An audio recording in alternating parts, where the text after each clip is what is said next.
Bismillahirrahmanirrahim. Assalamualaikum warahmatullahi wabarakatuh. Waalaikumsalam warahmatullahi wabarakatuh. Halo pemirsa, apa kabar semuanya? Semoga dalam keadaan sehat walafiat dan semoga Allah senantiasa memberikan rahmat serta hidayahnya kepada kita semua. Perkenalkan, nama saya Melva Riswa Ananta dari kelas 12 Teknosains yang akan memandu berjalannya kegiatan talkshow pada hari ini dengan tema yang akan kita bahas, membimbing santri menuju ke perguruan tinggi. Nah, sebelumnya kita sudah ditemani dengan narasumber kita, yaitu Ustadzah Yulfa Hairunisa. Beliau ini adalah guru BK atau bimbingan konseling di Ponpes MA Almatera. Gini dah, kan kita udah kelas 12 nih. Ya. Nah, kan kita masih bingung dulu dah. Bingung abis ini nurusin kemana, atau mungkin mau ke pondok lagi atau ke Mahatali, atau mungkin ngabdi, atau mungkin kerja, atau mungkin juga bisa kuliah gitu kan dah. Nah, menurut Ustadzah apa aja sih atau apa saja kemungkinan setelah lulus dari MA ini dah? Oke. Jadi gini Mbak Melva dan semuanya, banyak dari kelas 12 masih kebingungan ketika mau berkegiatan apa sih ketika besok sudah lulus dari MA. Nah, kemungkinan yang bisa dilakukan setelah kita lulus dari MA adalah yang pertama, melanjutkan studi. Yang kedua, bisa mengikuti kursus atau pelatihan. Yang ketiga adalah memasuki dunia kerja, dan yang selanjutnya adalah memasuki dunia keluarga. Kita itu kan kalau lulus SMP atau MTS itu kan masih jelas kita mau melanjutkan ke jenjang berikutnya, yaitu tingkat SMA atau SMK. Tapi kalau sudah lulus SMA ini atau MA ini, kita akan memasuki dunia yang sesungguhnya. Kita harus bisa memutuskan kita akan melangkah seperti apa.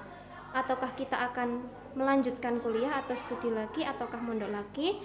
Yang kedua, mengikuti kursus atau pelatihan. Yang ketiga, apakah kita akan bekerja, dan selanjutnya apakah kita akan memasuki dunia keluarga karena sudah memasuki usia dewasa seperti itu.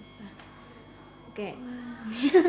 Tapi sebetulnya lebih asik gitu ya kalau langsung ke dunia keluarga gitu. Oh, enggak lah. Umurnya kan belum cukup untuk umur perempuan, tidak boleh terburu-buru seperti itu. Oh iya. Oke. Lah, dari pihak sekolah sendiri tuh mendukung nggak sih dah kalau siswa lanjut studi gitu? Oh iya, sangat mendukung sekali untuk siswa itu bisa melanjutkan ke studi lanjut ke perguruan tinggi kah atau ke pondok pesantren Mahat Ali dan sebagainya.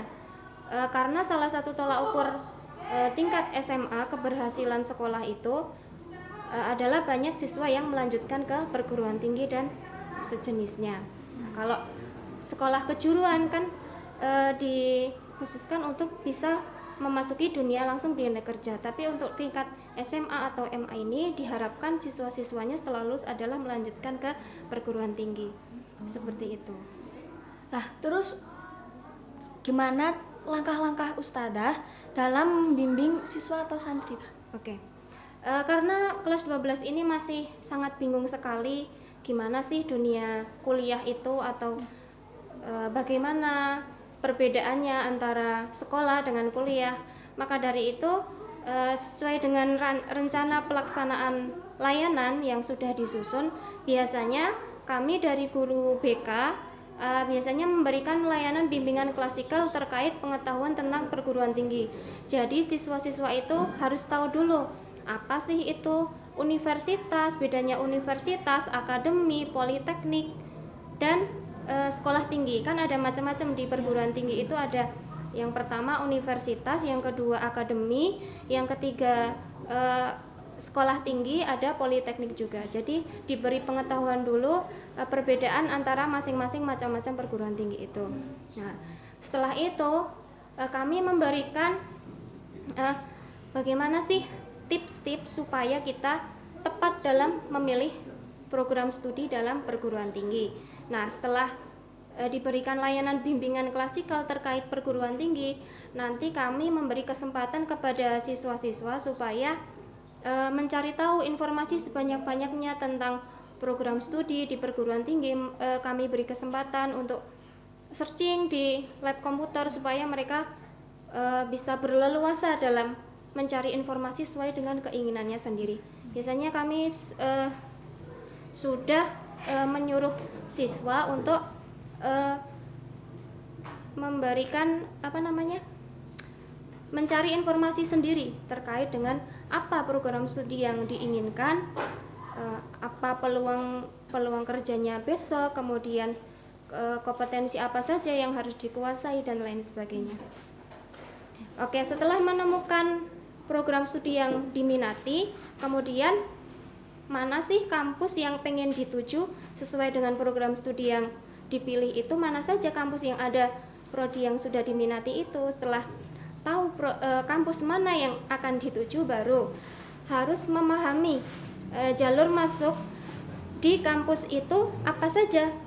Mbak Melva sudah tahu belum jalur masuk di perguruan tinggi apa saja? Kalau itu sih saya tahu-tahu dikit lah. Iya. Kalau di universitas negeri pastinya ada seleksi nasional bersama ya, seleksi nasional SNMPTN yang akan diselenggarakan secara serentak. Itu biasanya di sekolah swasta maupun negeri sudah diberi kuota untuk siswa-siswanya berkesempatan untuk mengikuti itu. Yaitu nanti seleksi nilai semuanya mengikuti. Jadi nanti ada beberapa kuota, nanti kita bimbing santri-santri yang nilainya unggul-unggul di dalam kelas, nanti kita daftarkan untuk mengikuti SNMPTN. Kalau nanti SNMPTN belum berhasil, bisa mencoba SBMPTN, yaitu mengikuti seleksi bersama melalui jalur tes. Setelah nanti, ini untuk yang di universitas negeri ya. Kalau selanjutnya nanti kalau masih pengen lagi menuju kampus impian universitas negeri itu, nanti juga bisa mengikuti ujian mandiri yang diadakan oleh kampus tersebut. Nah, untuk di universitas swasta juga masing-masing kampus itu pasti berbeda-beda. Yang pertama nanti ada jalur prestasi juga, seleksi nilai PMDK. Yang kedua juga ada tesnya juga untuk di universitas yang swasta seperti itu. Nah, kalau di MA sini itu ada nggak sih kayak peluang beasiswa gitu? Nah, kalau misalkan ada itu apa aja? Yang dimaksud untuk ke perguruan tingginya? Iya. Yang sudah berjalan itu pasti ada. Setiap universitas itu pasti menyediakan beasiswa bagi mahasiswa barunya, baik itu beasiswa langsung masuk atau beasiswa nanti setelah menjadi mahasiswanya. Kalau di universitas negeri biasanya nanti beasiswa itu diberikan ketika sudah menjadi statusnya menjadi mahasiswa. Nah, terkait dengan IPK-nya yang bagus, nilainya yang bagus, nanti bisa mendapatkan beasiswa yang disediakan oleh pihak universitas. Dan kalau di universitas swasta juga menyediakan banyak sekali beasiswa, bisa beasiswa langsung masuk ketika sudah mendaftar langsung langsung mendapat beasiswa, juga bisa setelah menjadi mahasiswa juga mendapatkan beasiswa. Yang pertama ada beasiswa kalau yang dibimbing dari pihak madrasah itu ada namanya beasiswa santri berprestasi. Ini adalah beasiswa yang disediakan untuk santri, jadi khusus anak-anak yang ada di pesantren. Kalau yang nggak ada di pesantren itu nggak dapat. Nah, beasiswa PBSB ini yang biasa disebut PBSB ini dari Kementerian Agama. Nah, nanti untuk yang PBSB ini biasanya ditentukan oleh pihak madrasah. Kemudian yang setiap tahun kita selenggarakan itu adalah beasiswa kedokteran dari Universitas Muhammadiyah Yogyakarta. Itu juga diseleksi oleh pihak madrasah. Karena setiap tahunnya kita juga selalu mengirimkan siswa untuk bisa diseleksi. Kalau yang lain lagi, Mbak Melva sudah mengetahui beasiswa apa? Dari angkatan-angkatan yang selanjutnya, yang sebelumnya? Beasiswa itu mungkin kedokteran, perawat gitu.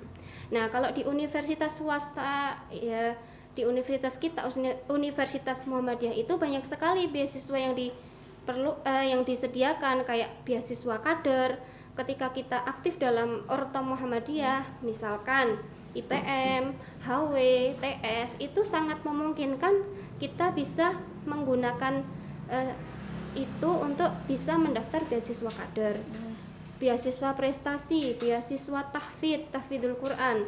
Nah, masing-masing universitas ini pasti berbeda-beda caranya, ketentuannya agar untuk sebagai persyaratan penerimaan beasiswa. Tinggal nanti kita bisa memahami, mencari tahu informasi sebanyak-banyaknya untuk bisa mendapatkan itu semua. Gini dah, kita kan udah kelas 12 nih. Nah, kadang kita juga masih sering bingung gitu loh, mau gimana ya, menentuin jurusan. Nah, soalnya kita juga masih bingung sama potensinya diri kita. Nah, itu gimana sih cara kita mengetahui potensi diri kita supaya tepat dalam menentukan jurusan? Ya, itu pertanyaan yang sering sekali dilontarkan kepada Ustazah, saya tuh bingung banget mau ambil jurusan apa. Saya tuh bingung, saya tuh bisanya apa. Sebenarnya anak-anak yang seperti itu sebenarnya hanya kurang percaya diri saja. Kita yang harus tahu kelebihan dan kekurangan diri kita. Kira-kira kalau Mbak Melva itu punya kelebihan apa coba? Saya? Iya. Wah, ya kurang tahu. Kurang tahu. Nah, Mbak Melva ini belum percaya diri contohnya. Kita itu harus percaya diri dulu dengan diri kita. Mungkin kita punya kelebihan di bidang misalnya mapel, matematika, ataukah fisika mungkin, atau sejarah mungkin, bahasa Indonesia, bahasa Inggris. Nah, kita lihat dari nilai-nilai kita itu yang paling unggul tanpa kita harus berpikir keras tuh mata pelajaran apa sih, ataukah keagamaan kayak gitu. Jadi kita tahu apa yang kita bisa, seperti itu. Mungkin dengan bertanya juga kepada teman, siapa nih temannya, misalnya menurut kamu aku tuh pinternya ngapain sih gitu, bisa jadi tanya ke teman. Tapi kembali lagi kita itu harus bisa memahami diri kita sendiri.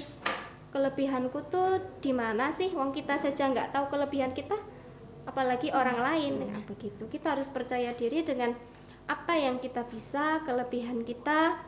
Kemudian ketika nanti benar-benar pengen mengambil pilihan kita juga harus cari tahu, misalnya cari role model, siapa, kakak, tetangga, guru bisa. Misalnya nih tanya sama Ustazah Hilfa, atau mungkin Ustazah dulu kok ambil jurusan BK, motivasinya apa sih, bisa jadi buat cerita. Misal tanya ke Ustazah Anis, misal Ustazah dulu kok ngambil jurusan fisika apa, Ustazah itu pinter fisika, misalnya seperti itu. Atau Ustazah Sisil misalnya, Ustazah kok dulu ambil jurusan bahasa Inggris, motivasinya apa. Nah, itu bisa dijadikan referensi juga ketika kita mau menentukan pilihan, seperti itu. Ustazah sendiri kenapa memilih jurusan BK lah? Kenapa nggak yang lain?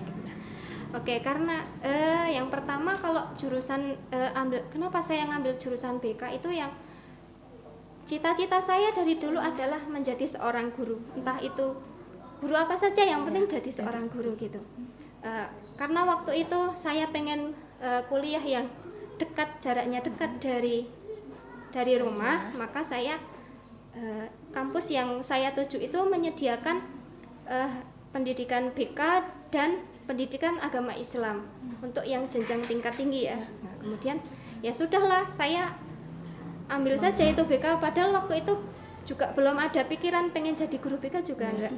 Jadi kita di dunia perguruan tinggi itu kita mempelajari ilmu dari awal, benar-benar dari awal kita mempelajari suatu keilmuan itu gitu.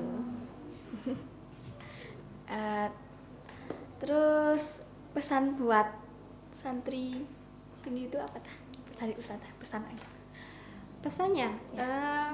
pesannya ya kita harus optimis terus, jangan pernah patah semangat. Ketika kita nanti sudah menentukan tujuan, kita harus berusaha bertanggung jawab dengan tujuan kita. Kita jangan pernah ragu dengan keputusan kita. Jadi ketika nanti misalnya sudah memutuskan untuk melanjutkan ke perguruan tinggi, entah itu di mana saja, kita harus tanggung jawab dengan pilihan kita. Kita harus percaya diri dengan pilihan kita, yakin dengan diri kita sendiri bahwa kita mampu melakukan itu semua. Kalau diri kita sendiri saja nggak yakin, maka keadaan akan mengikuti itu. Nah, sesulit apapun kita harus melaluinya, karena kehidupan ini nggak mudah memang. Iya, karena hasil itu adalah sesuai dengan usaha kita, seperti itu. Semoga ini bisa menjadi motivasi dan bisa diamalkan buat kita semuanya. Syukron, wassalamualaikum warahmatullahi wabarakatuh.